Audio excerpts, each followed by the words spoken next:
Welcome to my historical and criminal stories channel. Please press the bell icon and subscribe my YouTube channel for my new videos.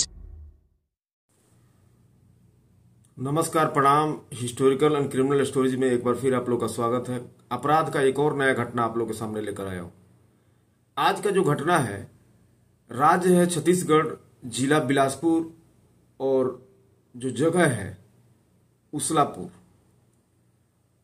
Chhattisgarh police को कुछ मुखबिरों से information मिला कि यहां पे जाली नोटों का कारोबार चल रहा है। आपको मालूम है 90 के दशक में ये हमारे देश के अर्थव्यवस्था के लिए बहुत बड़ा चुनौती था, जब नेपाल के रास्ते जाली नोटों का कारोबार हमारे पड़ोसी मुल्क पाकिस्तान से हुआ करता था। उस समय हमारा देश, हमारा अर्थव्यवस्था बहुत चरमरा सी गई थी ये जाली नोटों की वजह से, जो अंडरवर्ल्ड से ये सब चल रहा था।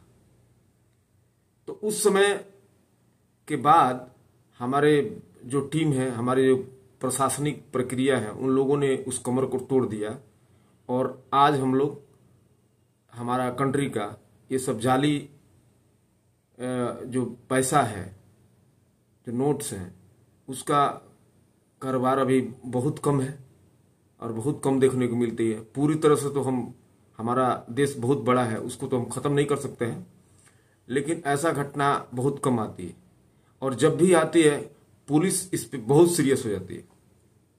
ऐसे ही छत्तीसगढ़ पुलिस यानी बिलासपुर पुलिस को उसलापुर में एक मुखबिर ने इंफॉर्मेशन दिया कि यहाँ पे जाली नोटों का कारोबार चल रहा है।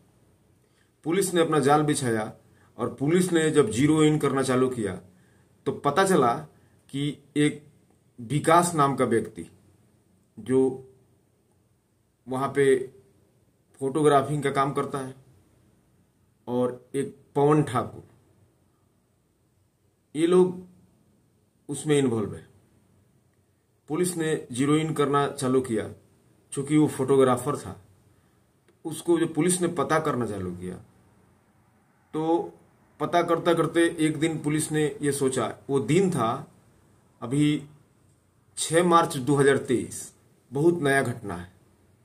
पुलिस ने उसके यहाँ रेड मारा, उसके घर पे रेड मारा, उसके दुकान पे रेड मारा।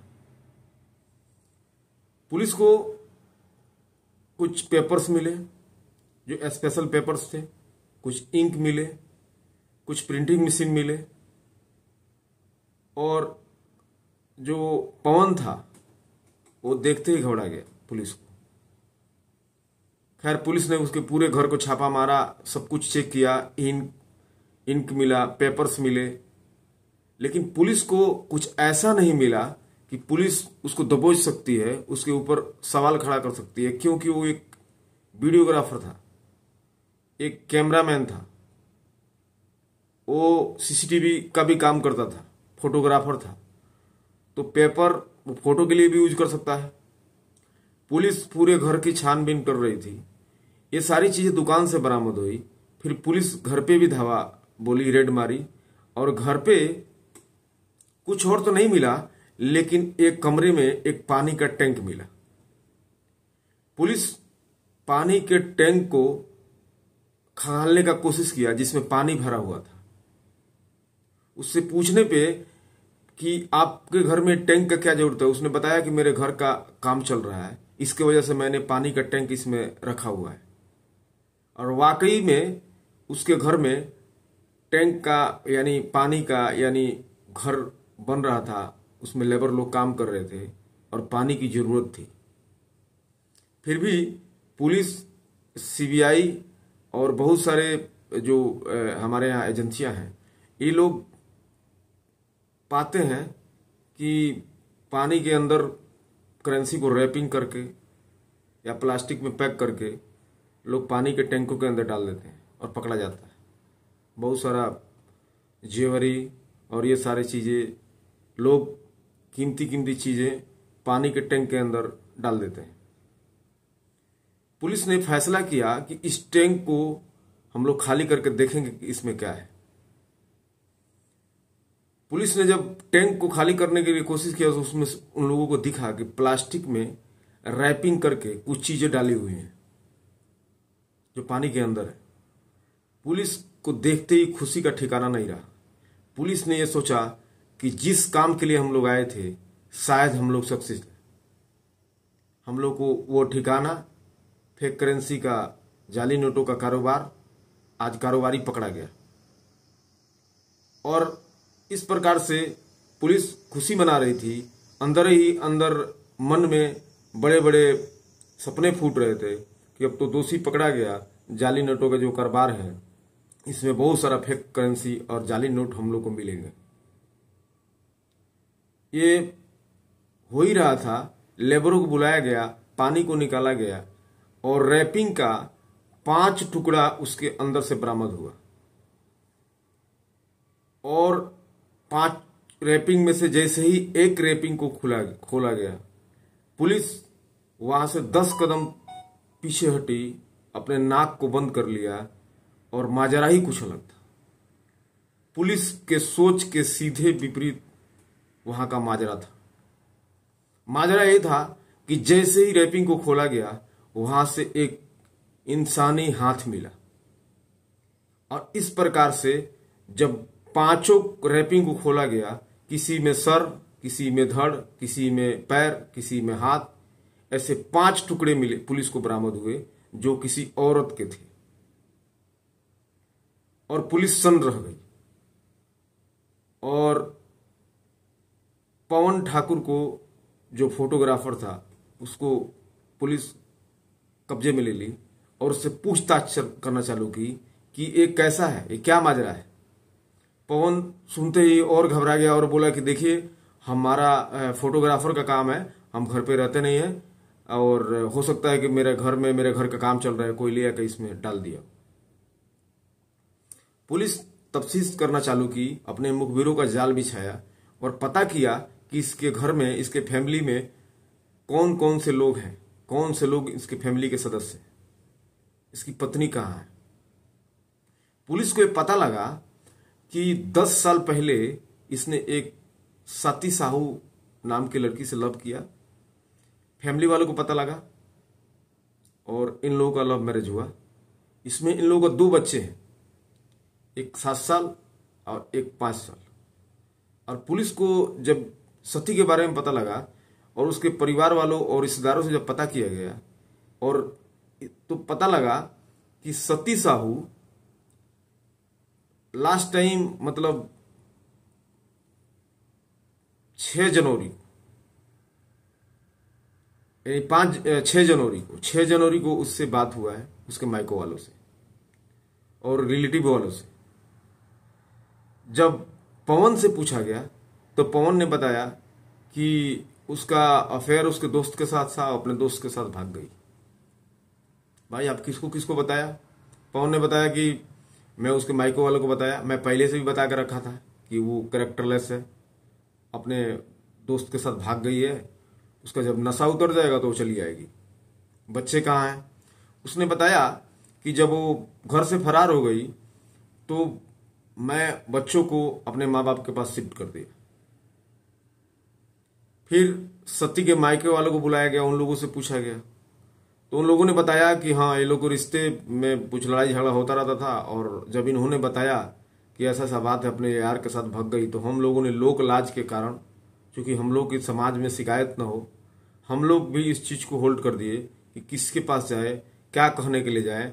हम लोगों को खुद शर्म की बात थी। बात आई गई हो गई। पुलिस ने जब इसके साथ पुलिसिया कार्रवाई की, यानी कड़ाई से जब पूछताछ की, तो इसने बताया कि हाँ, मैंने ही अपनी बीवी को मार के और इस ड्रम में डाल दिया है, यानी पानी के टैंक में डाल दिया है। पूछा गया कि ऐसा क्यों भाई, ऐसा आप क्यों किए?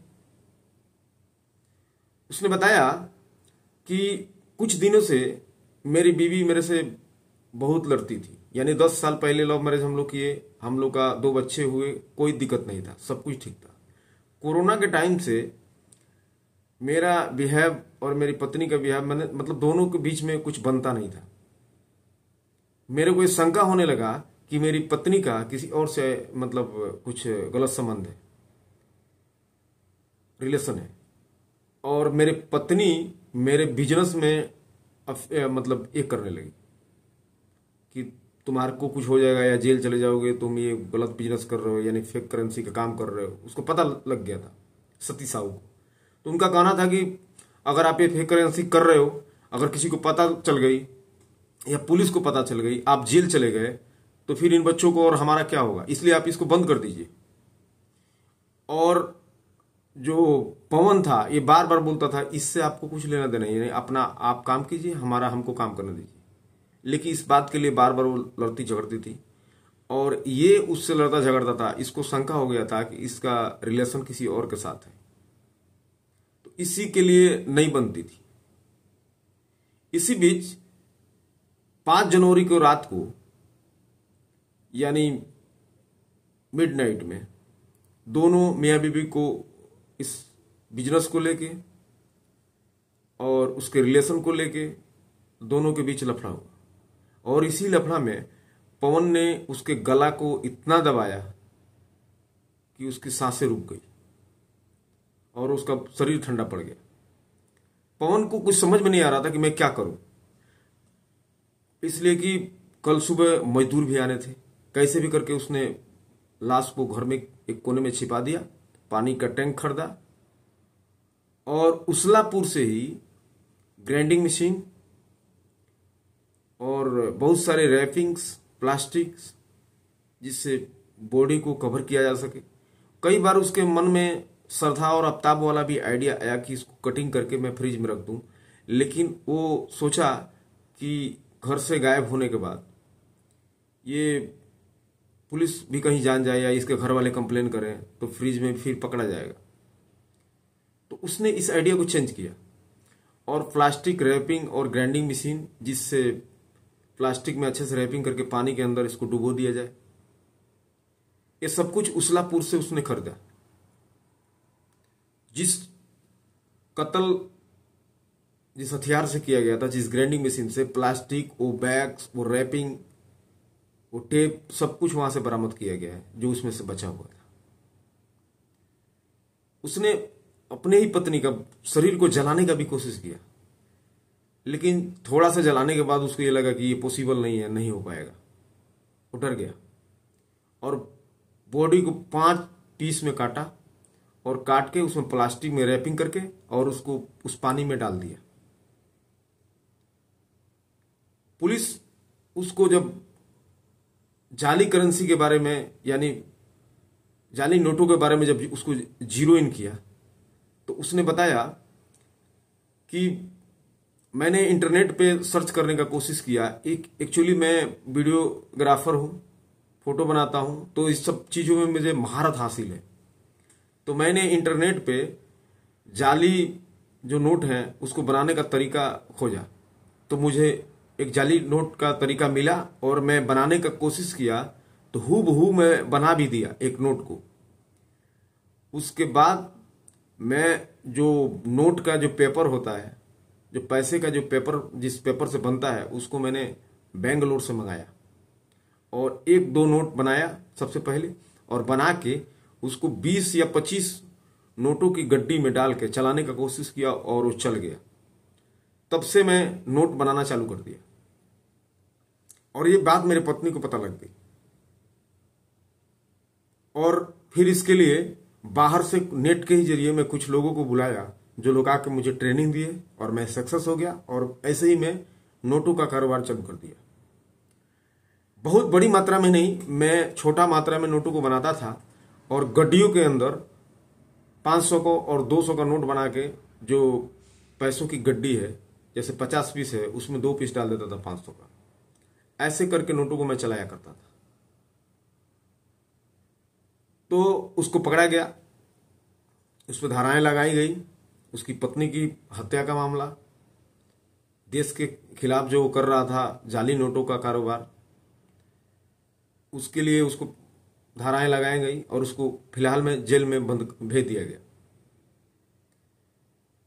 आपसे बता देना चाहता हूं कि कभी कभी हम लोग अपने जीवन में जितना करते हैं, अपना कर्म हम लोग जितना करते हैं, उससे उसके लिए भगवान को दोषी देते हैं कि मैं जितना कर रहा हूं हमको शायद हमको उससे संतुष्ट नहीं हो, जितना हम मेहनत कर रहे हैं हमारा फल नहीं मिल रहा है। लेकिन कभी कभी हम जितना करते हैं उससे कहीं ज्यादा भगवान दे देते हैं। उस समय हम उनको कभी भी अप्रिशिएट नहीं करते कि देखिए हम तो जितना किए नहीं उससे ज्यादा आप दे दिए। नेचुरल थिंग है, कभी भी हम लोग उनको अप्रिशिएट नहीं करेगा कि हम जितना किए हैं उससे आप ज्यादा हमको दे दिए। हम लोग हमेशा यही कहेंगे कि मतलब हम इतना कर रहे हैं हमको बहुत कम मिल रहा है। यही चीज पुलिस को लगी। पुलिस तो गई वहां पे, एक संभावना थी, कुछ मुखबिर बताए थे कि जाली नोटों का कारोबार कर रहा है। ये कभी प्रूफ नहीं होता अगर उसकी पत्नी की लाश वहां पे नहीं मिलती। लाश से ही प्रूफ हुआ जब वो विक्टिम बना। अदरवाइज पेपर और इंक वो तो उसका बिजनेस ही था, वो तो फोटोग्राफर था। तो इस प्रकार का जो अपराध का घटना है, इंटरनेट देखिए बहुत अच्छा चीज है। मैं कई बार अपने वीडियो में बताया हूं कि इंटरनेट बहुत अच्छा चीज है, उससे हम लोग पढ़ाई कर सकते हैं, उससे बहुत सारी चीजें, नेट बैंकिंग, आज की दुनिया, पैसा हम लोग जो ऑनलाइन पे कर रहे हैं, ऑनलाइन हम लोग परचेजिंग कर रहे हैं, ये सारा ठीक है। लेकिन उसको शैतानी रूप से जो यूज, देखिए उसके दिमाग में कौन सा कीड़ा आया और उसने जाली नोट बनाने के लिए सोच ली और नेट के जरिए वो सक्सेस भी हुआ। तो नेट के जरिए क्राइम भी बढ़ रहा है। और पुलिस को देखिए, गए थे सोना लेने के लिए, साथ में सुहागा भी मिल गया। पुलिस गई संभावनाओं पे उसको चेक करने के लिए, पकड़ने के लिए, उसको मर्डर भी मिल गया, पूरा घटना का खुलासा भी हो गया, फेक करेंसी भी मिल गया। तो फिलहाल पुलिस उसको गिरफ्तार कर लिया है, उसको जेल भेज दिया है और उसका ट्रायल होगा और मुझे आशा है कि उसको बहुत बड़ी सजा मिलना चाहिए। इसलिए कि जो पत्नी उसके साथ 10 साल तक रही, 2 बच्चे हैं, और इसलिए उसको मार दिया क्योंकि वो गलत रास्ते पे जाने से रोकती थी। हर पत्नी का ये धर्म होता है, ये गीता में लिखा हुआ है कि जब पति कुछ गलत रास्ते पे जाए, हम लोग जीवन के 2 पहिया है तो उसको रोकना। एक जब जो व्हील है वो गड्ढे में गिरता है तो दूसरा जो पहिया है उसको निकालना है, उसको कोशिश करना है। तो पति अगर गलत रास्ते पे जाता है तो पत्नी ने समझाया कौन सा गलती कर दिया, लेकिन उसका सजा, उसको मौत मिला। बच्चे अभी अनाथ हो गए और वो पकड़ा गया।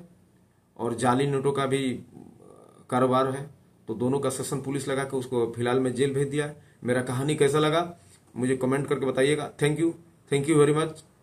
आप लोग ऐसे ही हमारा चैनल को सब्सक्राइब कीजिए, लाइक कीजिए और कमेंट कीजिए। कमेंट करके बताइए कि मेरे वीडियो में अगर कुछ अधूरा है तो मैं इसको सही करने का कोशिश करेगा। Thank you very much.